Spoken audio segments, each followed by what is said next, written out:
Welcome to the AR-15 podcast. This show is for you if you just bought your first AR or if you've been building them for years. There is something we can all do to take our black rifles to the next level.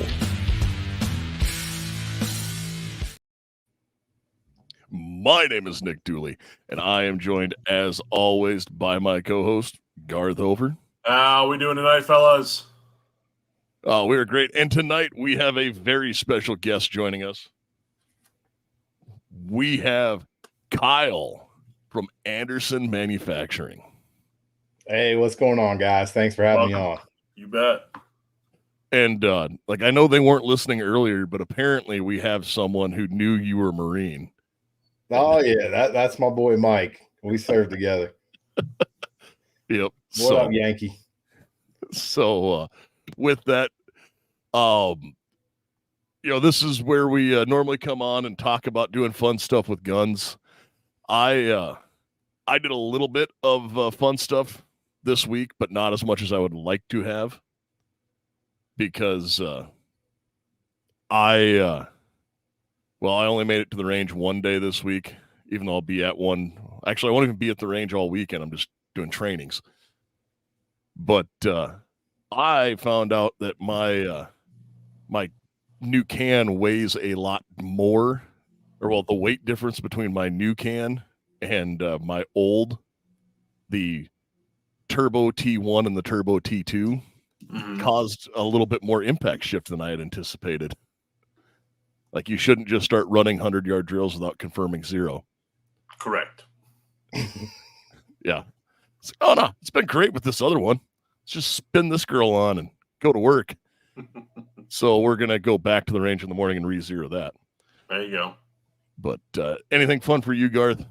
No, man, I've been out to the farm, but have not got to the range. I guess I took the mare's leg out last week, I think. I don't know if we talked about that or not. And I shot that. That's a super fun gun. Even though it's just a 22, still a blast for me to shoot. So, hey, the 22s just put like a stupid smile on my face. Me too. Yeah, well, I'm super excited for that one you sent me this morning, if we can get that locked in. Yeah, we'll try. Yeah. So. I think it might be the year of the 22 for me. All right, Kyle, did you do anything fun? This weekend, unfortunately not. Not really. You know, what's up? Go ahead. Oh, no, I sneak out to the range every Saturday morning, get like an hour. I'm a city boy, so I have to go to indoor range, unfortunately, till I find somebody in my area. It's got some outdoor ranges, but it's always a good time. Stay trained and get some pistol work in. So that's not it. It always is. Now, Kyle works for Anderson Manufacturing. So, Kyle, why don't you tell us a little bit about your story, and then we'll move into your story, how you wound up in Anderson, and then we'll start talking about Anderson. Yeah. So my story, pretty simple, but also tells you a lot about Anderson Manufacturing. 2017, I was medically retired from the Marine Corps due to some shoulder issues. Got out, did the typical thing, like, I'm going to get my GI Bill, like, use that, go to school. I'm a word nerd, if you will. I've always had a passion for writing, so I decided to go for journalism because, Kyle's going to change the way all the news media outlets are, and I'm going to make everything right. But no, I was out there. I was going to school. I was working at Steak and Shake on campus, keep myself busy. And then late 2019, we started hearing about the COVID stuff. And then 2020, it shut everything down, including campus. So there went my job. I was doing online courses. And I don't know. For me, that didn't sit right. For me, sitting in my house all day, not having a job, doing online courses. And if anybody's ever done online college, like, it's meh. You're doing everything last minute and you're Googling every answer to everything. So I really did not feel like I had much of a purpose at that point, to sum it up. scrolling through Facebook one day, and I seen an Anderson post. I grew up in Hebron, Kentucky, so Anderson's always been like a staple of my community. Seeing it, I was like, you know, what the hell? I'll send a message to him, tell him my situation, tell him about my experience with the AR-15 platform, shoot my shot. You know what I'm saying? So shot my shot. They're like, well, could you come in tomorrow for an interview? I was like, that was quick and unexpected. I didn't even expect a response. Came in the next day for the interview, and my interview was with Mr. Anderson and Mrs. Anderson. They sat down, kind of told me like, hey, you know, we've got openings, but it's in assembly. We understand you're going to school full time and all that. Would you be able to work in assembly? I was like, oh yeah. Coming in as a Marine, I'm like the most cockiest, arrogant no-so out there. I'm like, I know everything about the AR-15 platform. You can't tell me nothing.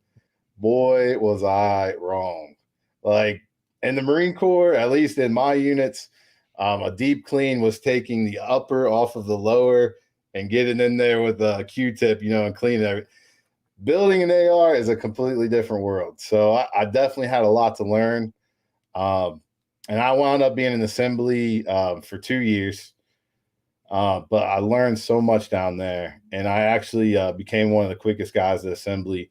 By the time I left assembly, we were cranking out 450, 500 rifles a night. And that's a 10-hour shift. That's pretty good for what our standards are. We usually expect around 300. So, and not so. I mean, following that, I had my final semester of school. Needed to knock it out, but it was going to eat up all my time that I could work at Anderson. So they pushed me to night shift because Anderson runs 24/7. But night shift, we didn't have an assembly team. So I went to machining. So I got to learn a lot about machining, how that works. I was machining lowers specifically, lowers and 80 percenters. And then got that, learned it, was loving it. And then I graduated school. They put me back on first shift in assembly. I was kind of helping those guys get spun up. They had a lot of inexperienced guys on the team down there. So it was a real good time to kind of mentor them and teach them what they need to know. And then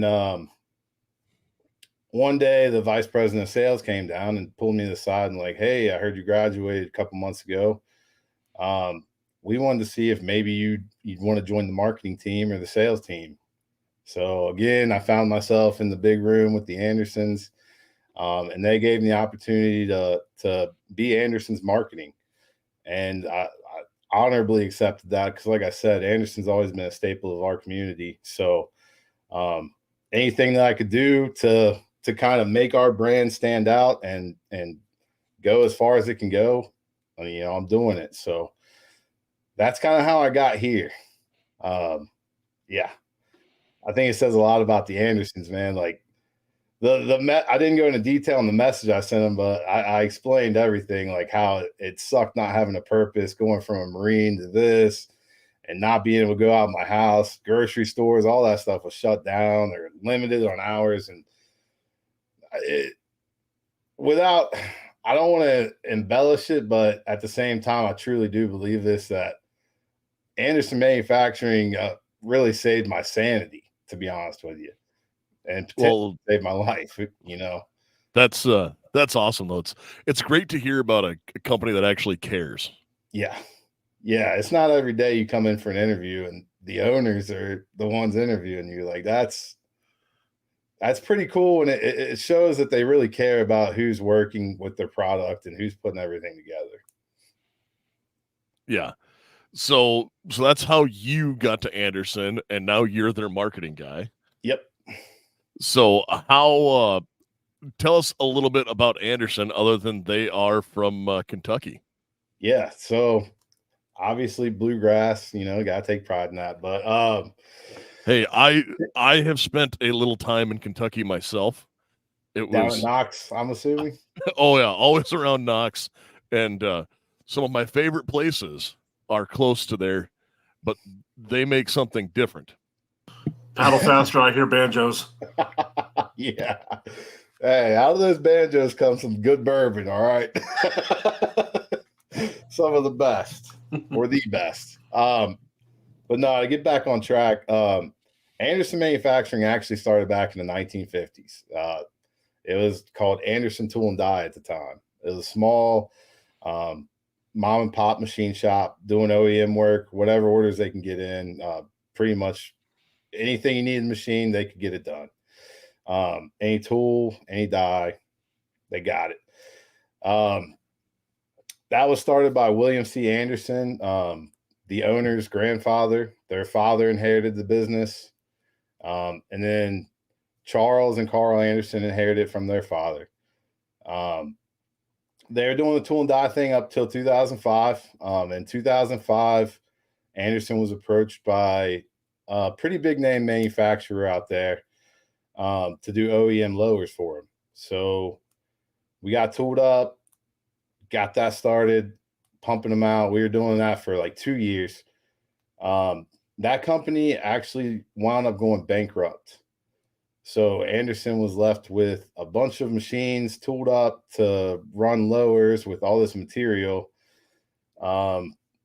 with really nowhere for it to go. So that's really where the firearms industry side of Anderson Manufacturing started. And then it just kind of evolved from there, man. Well, it was like that happened at about the perfect time. Because it really did. So for anyone new to the industry or that might not be old like me or just doesn't realize it, and up until 2004, there was only like 3 people who manufactured ARs. Like there were more than that, but it wasn't common. You had like Rock River, Colt, and Olympic. And like those were the 3 brands that you saw.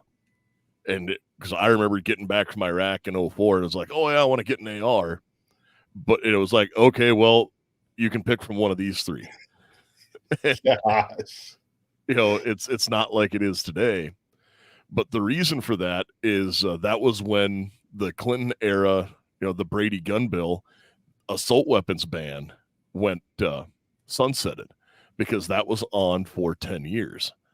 So when it didn't get renewed and sunsetted, all of a sudden it was, hey guys, we can make rifles again.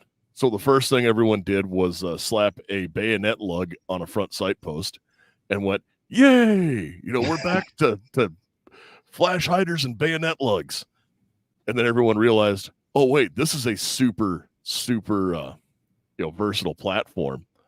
And Anderson happened to be right there at the right time to start producing that stuff. Yeah, optimal timing. And I'm not calling you out for being old or anything, but man, I was never even touched a gun before I joined the Marine Corps. So like I didn't even know any of that. So that's awesome knowledge to have, man. Yeah, again, as any of our listeners know, I am like the super gun nerd.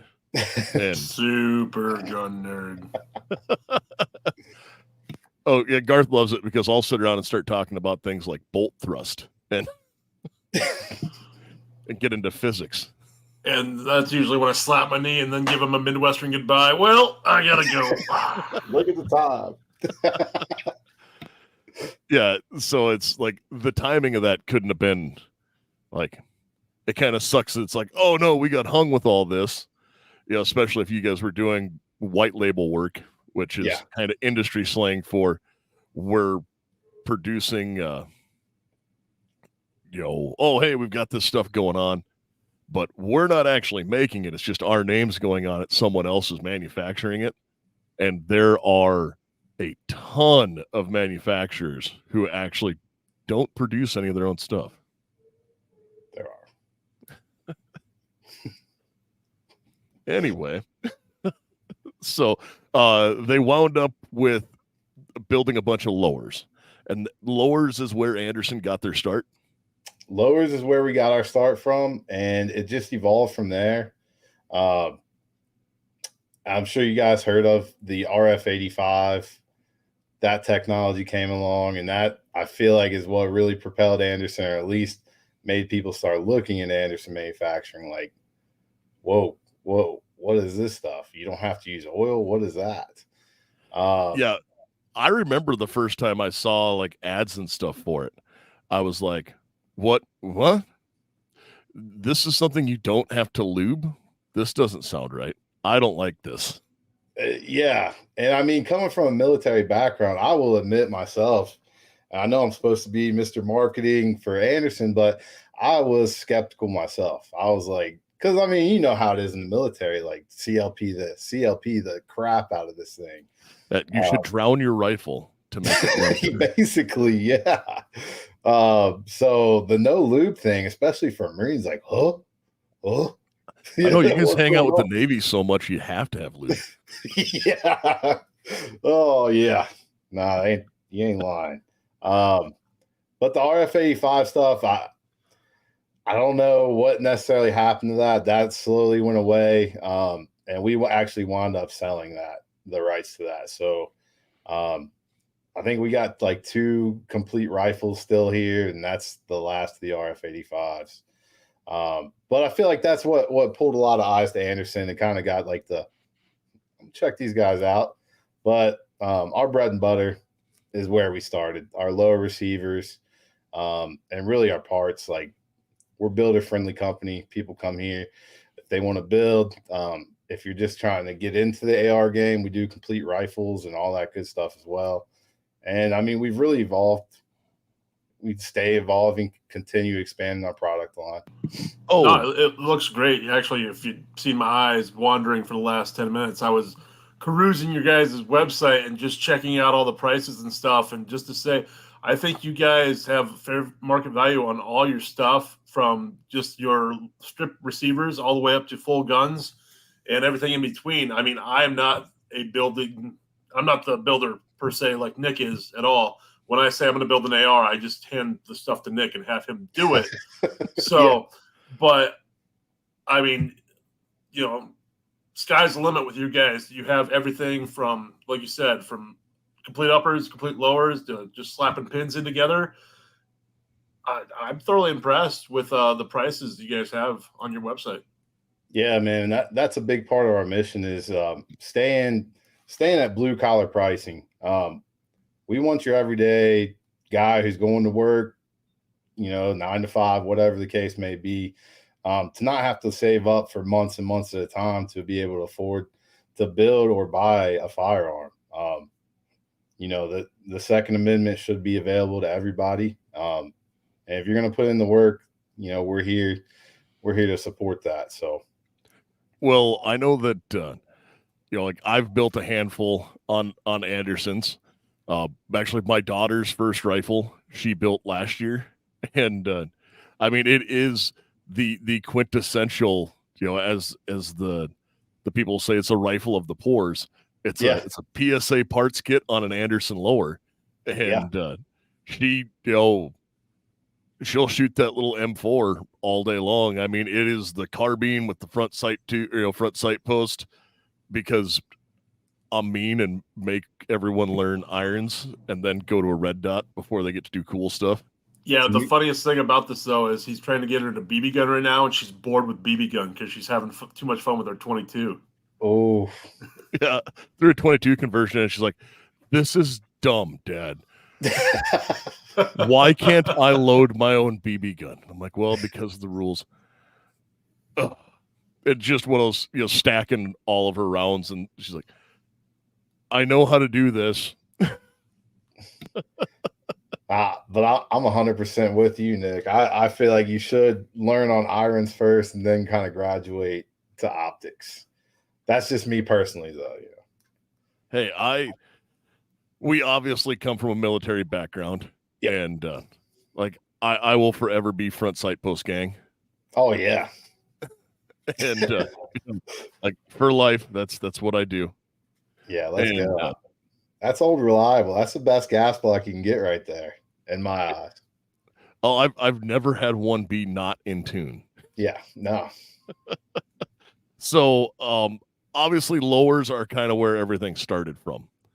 But as we keep going, you've really branched out in what everything does now.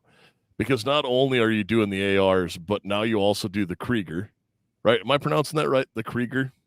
Kiger. Kiger. Yep. Fair enough.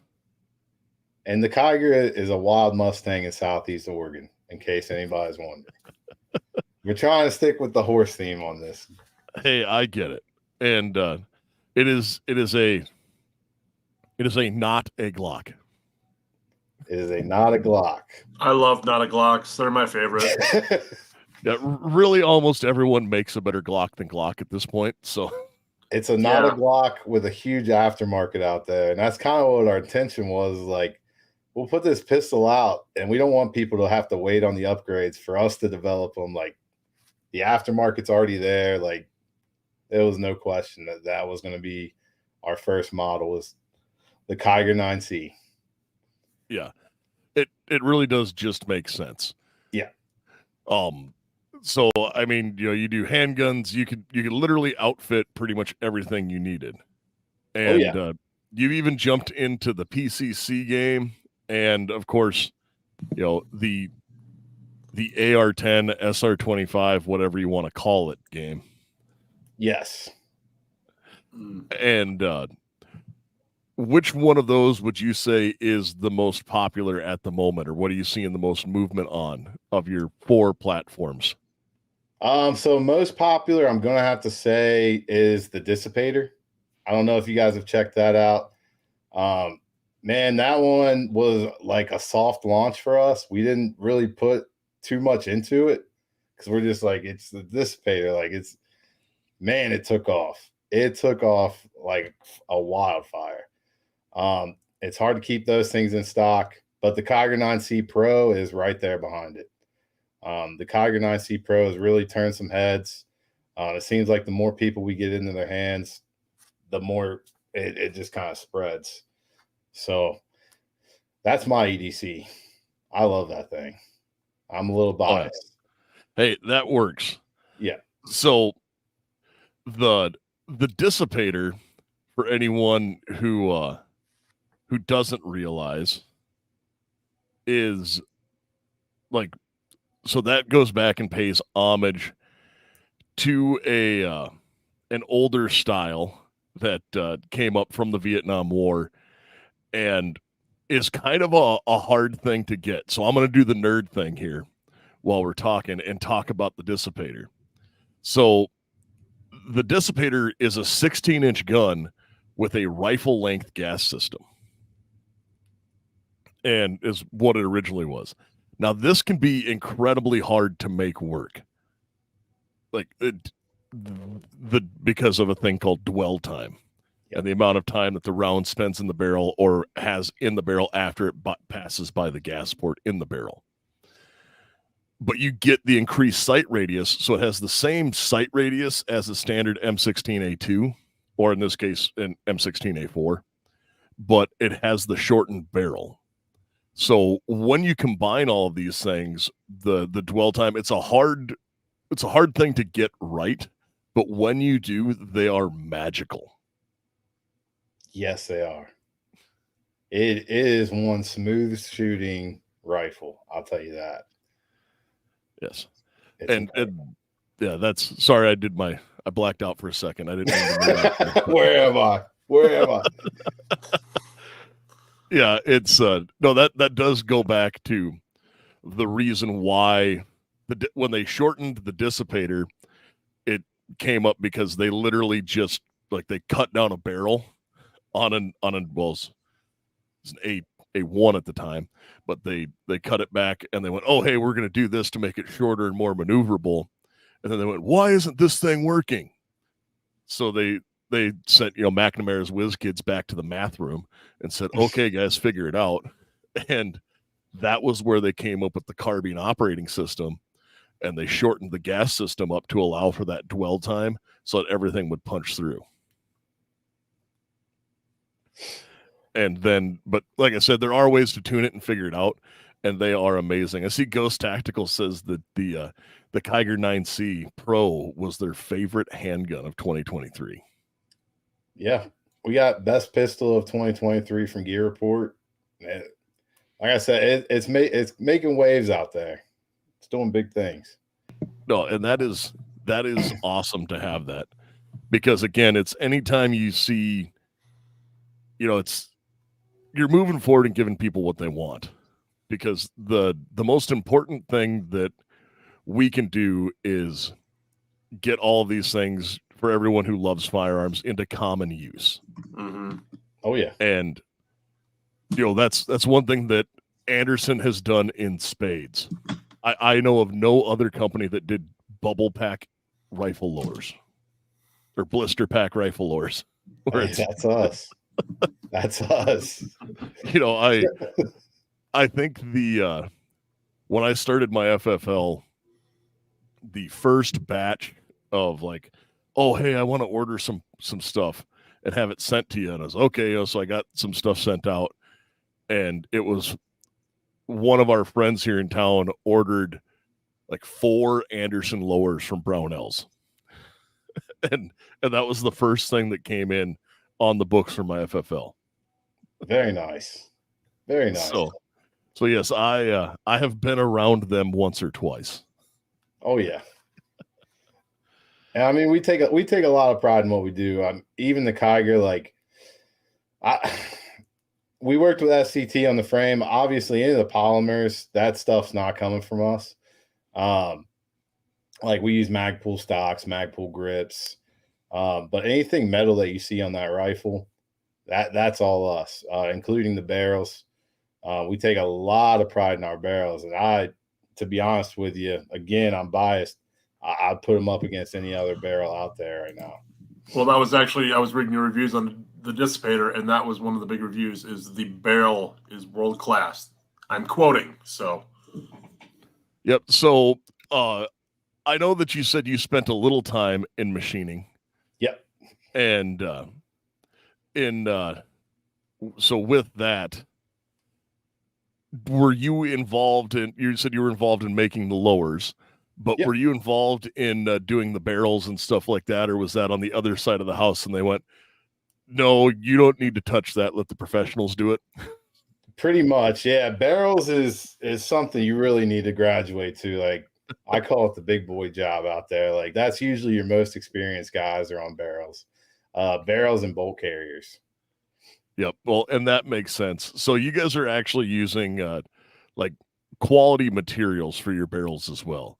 So you can go to your website and buy, barrels because you went, hey, I really like this rifle. I want to build it myself because, hashtag built not bought or whatever you want to say. Yeah. And it's like we'll go through here and as I click through and try and find all of this, most of you, I haven't seen a poor looking barrel yet, or, for what the qualifications are coming across as, but, getting a front sight post barrel can be hard because a lot of people don't have them. Oh, yeah. But so what kind of, 4150 chromoly is like that is the standard for what barrels are done, and a black nitride is also like that's just the right way to do it. Yep, they're gas nitride. Yep, and like so the best part about gas nitride for anyone who didn't know is it will hold up like chrome lining a barrel will, but a nitrided barrel will actually have better accuracy because there's no way to control the thickness of chrome on the inside of the barrel. Chrome's great for wear and when things get really hot on like machine guns, but for any consumer grade barrels, you don't want that. And they originally did it for what's called galvanic corrosion. I'm sorry, my nerd hat's on hard tonight. I was going to say, golly, that was a big word. I just had a really long blink there. Sorry. No, that's 100% correct, though. Yeah, sorry. I just was looking through it. I'm like, oh, hey, and I'm going to vomit information now. You do dooley things, man. We're here. So when you go through and you're doing your kits, like you talk about all of the metal parts. Yep. Are made by you guys. So that includes the springs and everything, correct? Some of the smaller springs we do outsource, like our D10 springs, our buffer springs. Okay, so but that's an understandable, Yeah, because spring making jigs are like actually really hard to find quality ones. yeah, you're 100% right. And I mean, we have 50,000 square feet campus here, 4 buildings, but I mean, this place is jam packed full of machines, and they're all running 24/7. So I feel like we'd have to get another building. We started making springs. So Yep, it's spring makers are their own element altogether. yeah, But so you're making your own triggers and all of that stuff in house, though. correct. And those triggers look like they also are coated and polished. Oh yeah. And because I too have used some of those in the past. But what so they've already said like the dissipator is kind of the most popular. What one is your favorite?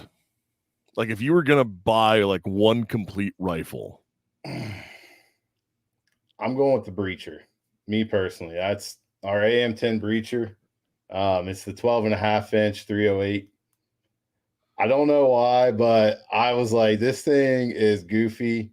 I hate it. And then I took it to the range and I fell in love. I absolutely fell in love. That thing is just fun. It's fun to gun with. And it's surprisingly accurate. I thought a 12.5-inch barrel on a 308.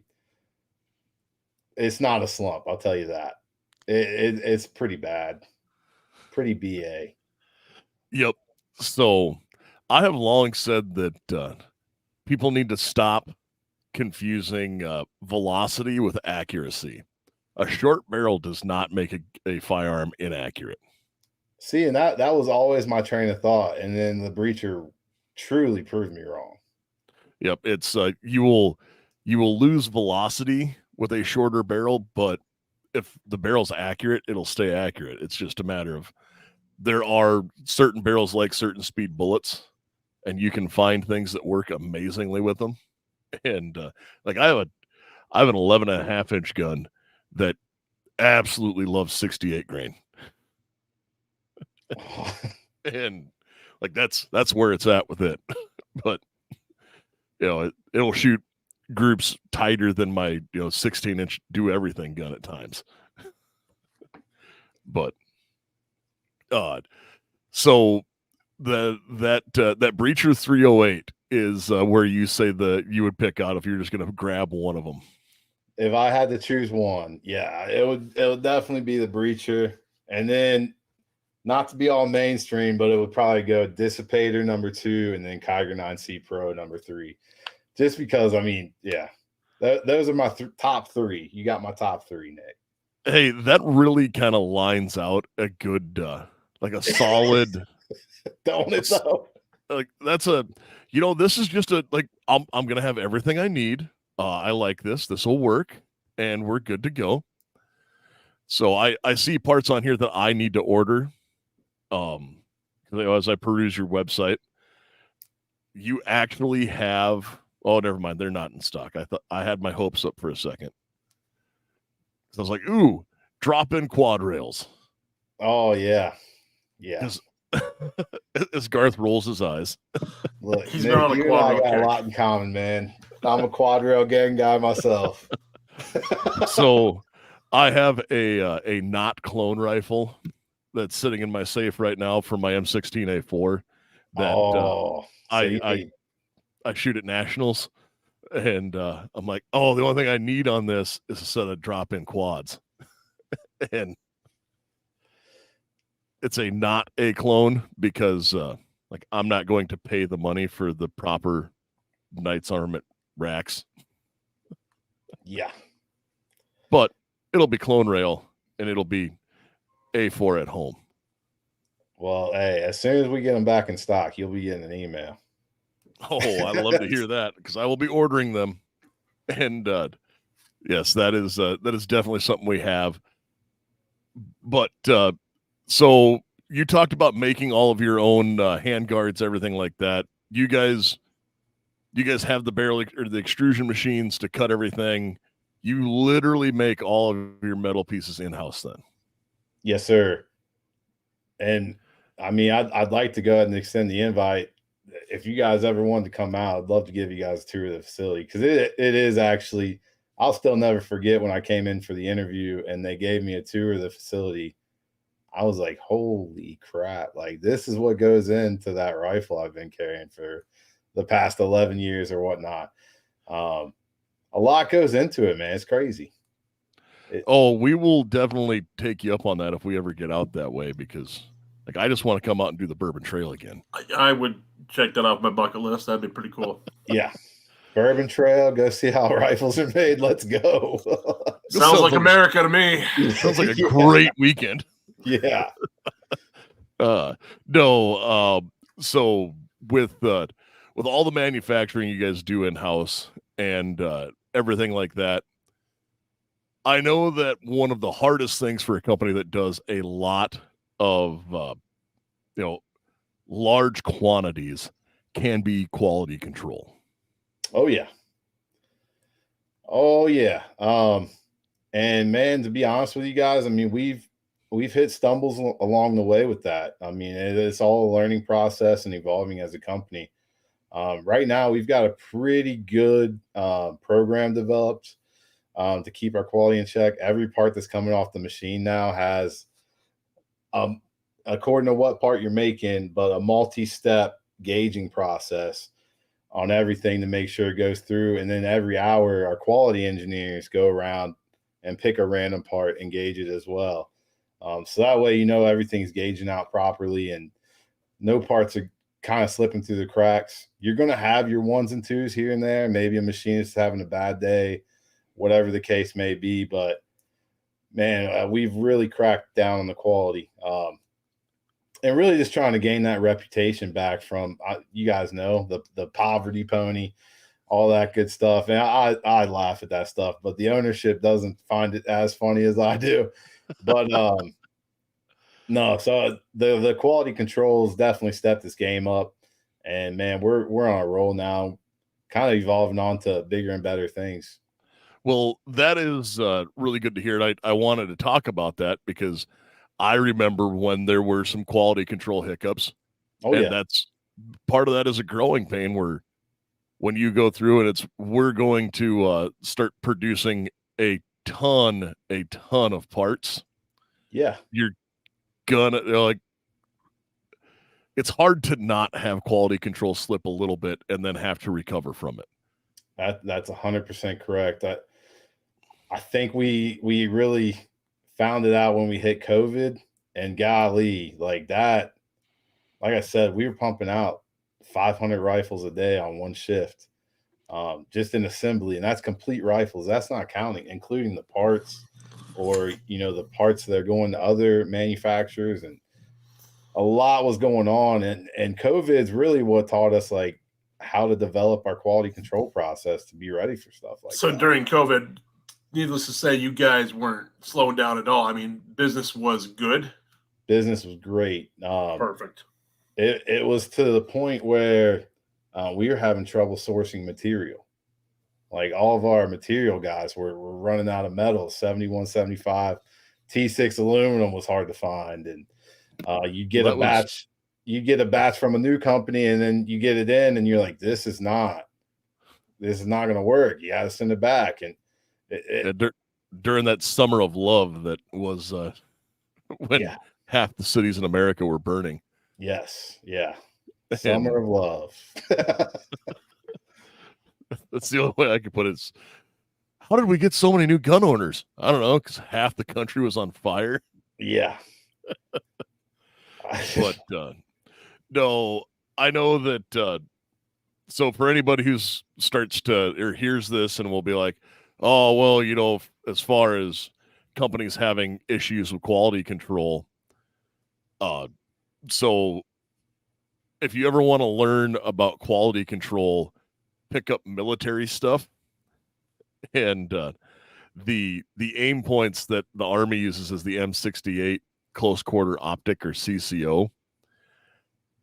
I have been to units, and this is multiple units that have had multiple of these that have this problem, where they made it past quality control, where the windage and elevation knobs are either backwards, or one of them actually, one is not only backwards, but the elevation is the windage and the windage is the elevation.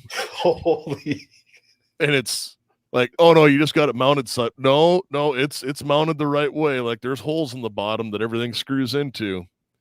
And I'm not sure how they got the beans above the frank, but they did somehow. And I'm like, they're like, what's this? And I'm like, well, it's an aim point, so it's obviously garbage. And yeah.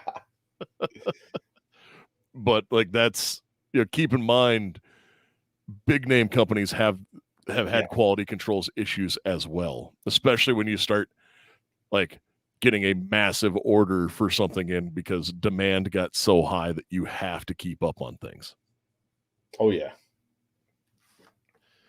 Yes. And I know that we were visiting a little bit before the show, and you had a code maybe for the listeners. Yes. Yeah. We got a promo code for your audience. Promo code AR-15 podcast. All one word, all caps, with the dash. Don't forget the dash between the AR-15. But AR-15 podcast promo code. And yeah, you guys will use that at checkout and save you a little bit of money. Very cool. We appreciate that. Yes, we definitely appreciate that very much. And I just threw that up in the comments here. It'll also be in our show notes for anybody listening to that. And that is not a forever code, guys. So make sure that you check that out soon. If you're looking to buy parts, Thomas, I'm looking at you. And I know that we have other listeners that just got like hand guards and things of that nature in. So if you need other stuff, guys, check out Anderson. They actually, they do make quality parts. Yeah. Yeah. And I mean, this is a good week to have that code. I mean, Wednesday we launch our Frontline series. So that'll go live. We're coming out with 2 new frames for the Kiger 9C. They're not like new designs or anything, just FDE and ODG. So you got some new stuff coming out next week too. So all right, well, you just kind of breezed over launching a new rifle. So yeah, a whole series of rifles. Yeah, so a whole series. Let's talk about the Frontline series then, since we just kind of barely breezed over these. Yeah, the Frontline series, something that we take a lot of pride in and we're taking pretty seriously. One, they're going to be under $850 out the door. And 2, this is a derivative of our law enforcement exclusive line. So basically what we did is we redeveloped the handguards that we make in-house. We put in what we call our stable lock technology.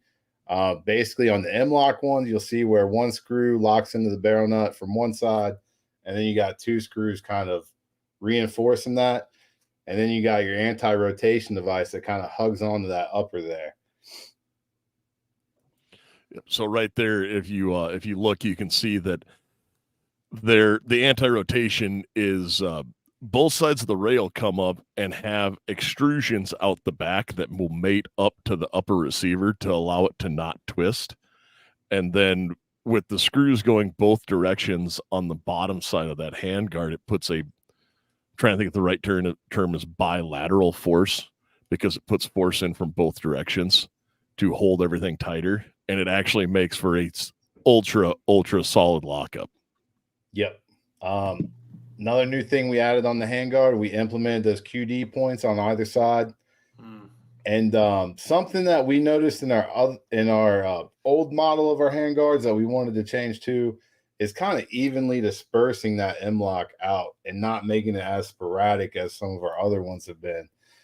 So we evenly dispersed that, and it also allowed us to reduce a lot of weight that way as well. All these firearms are coming off, and Nick, I don't want to get into the suppression discussion with you, but the engineers have told me all these are tuned up and ready for suppression with their gas system and respective buffer weight. And we do have one model, the Frontline 7.5, that is chambered in 300 blackout, and the rest are all 5.56. Yeah, I was checking that out right now. I'm glad that's suppressor ready, man, because that's going to be a spicy meatball at 7.5, man. Holy crap. Well, that's actually where you would have the proper use of a 300 blackout. Well, correct. Yes. Yep. And I personally love that you're still offering the quad rail gang some love here. Hey, the engineers always show me some love. I think they know I'm a quad rail guy, man. And they also come with a Breek Arms Warhammer charging handle, ambidextrous for all you wrong-handed folks out there, and it also pushes that gas away from your face if you are shooting suppressed. So yep, and we actually know the guys from Breek Arms. They are super solid, good people as well. Great team. Yeah, you're right. And they are kind of our neighbors. And super, super solid group of guys. And I only see one thing that I could possibly improve on that whole rifle setup, and that is that it needs a VZ grip. And the unique features of the VZ grips AR grips, so they are machined from a solid block of G10. And G10 is great because it's durable and doesn't get slippery when covered with mud, blood, or sweat.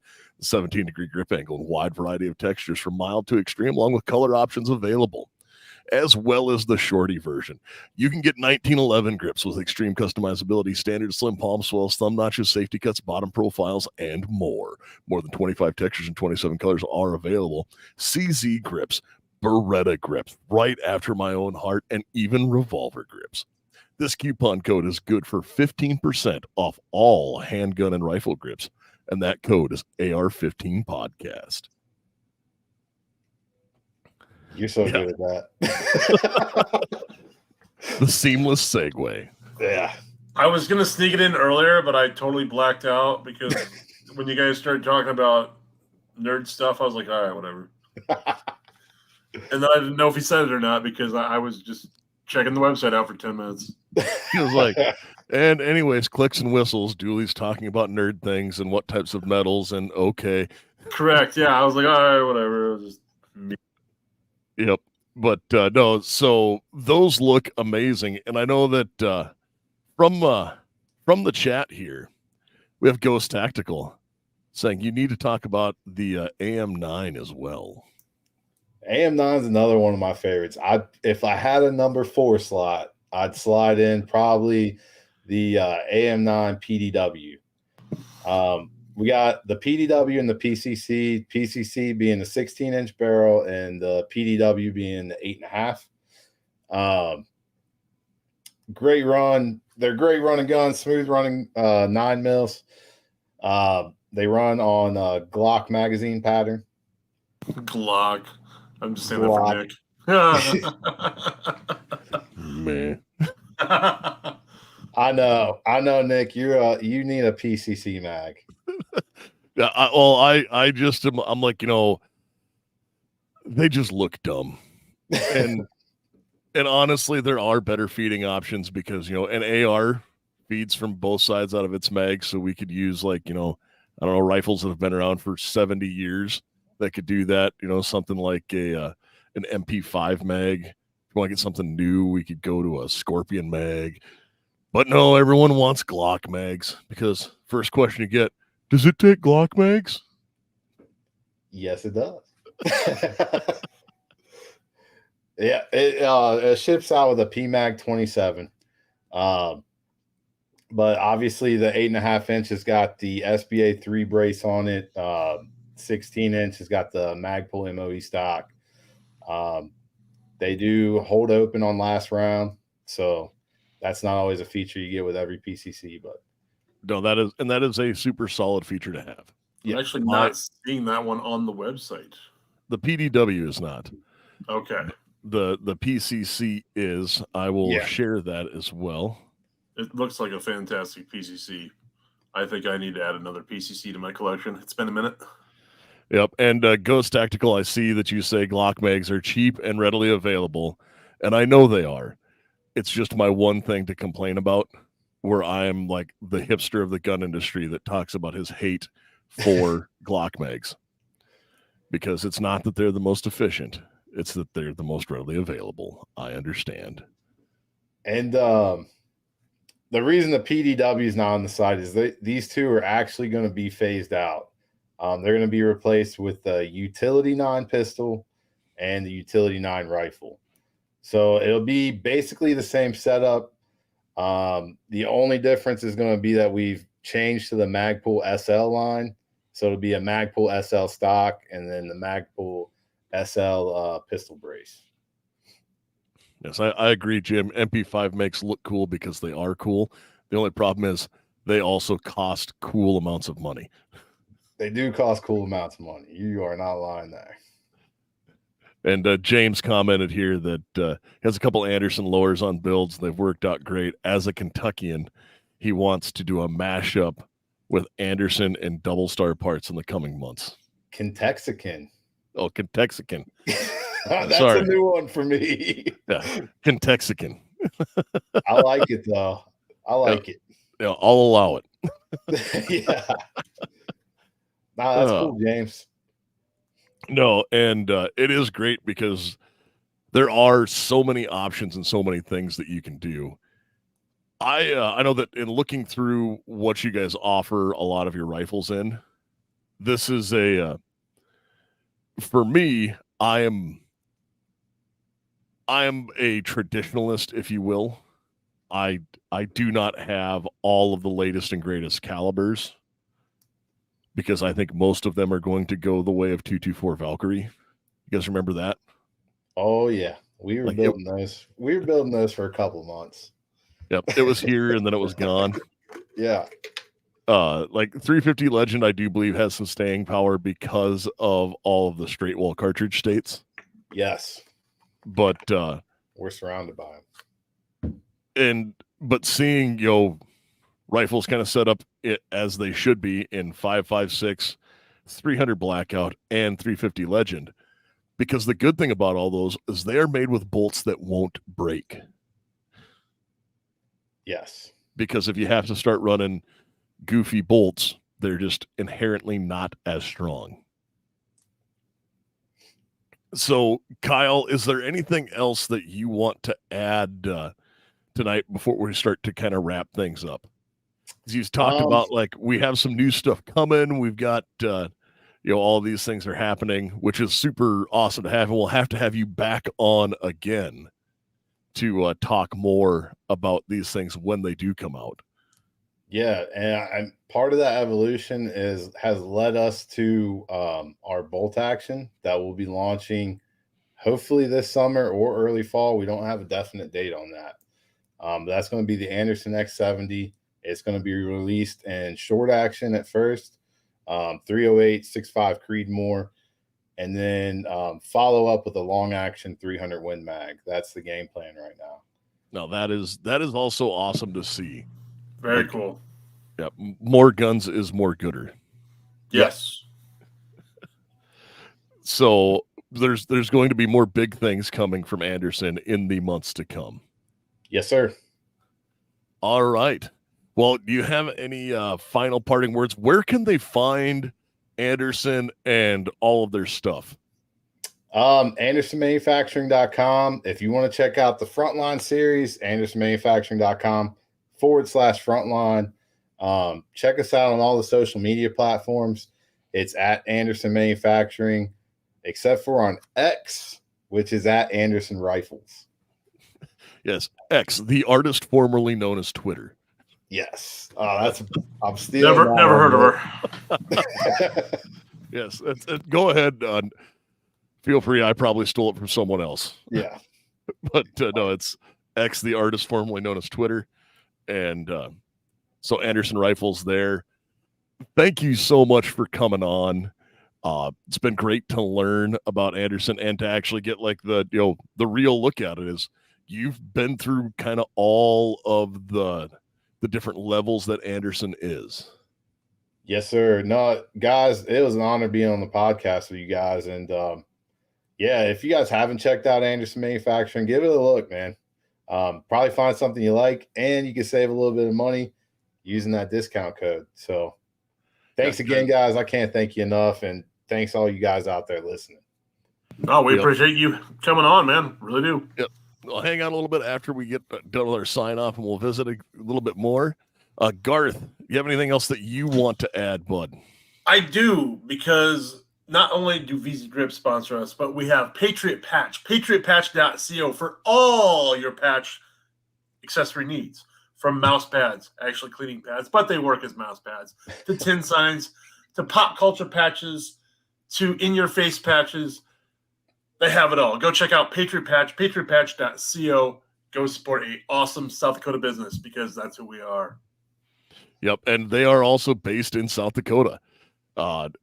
So as you go through, also, guys, make sure you check out Anderson on all their social media, and don't forget to find all of our social medias. So again, Google AR-15 Podcast. We are AR-15 Podcast on the Firearms Radio Network. We are AR-15 Podcast on Facebook, AR-15 Podcast 2.0 on Instagram, and AR-15 Podcast 2 on the artist formerly known as Twitter. And, with that, we're AR-15 Podcast 2.0 at gmail.com if you want to drop us a line. So with that, you guys out there, you stay safe and stay armed.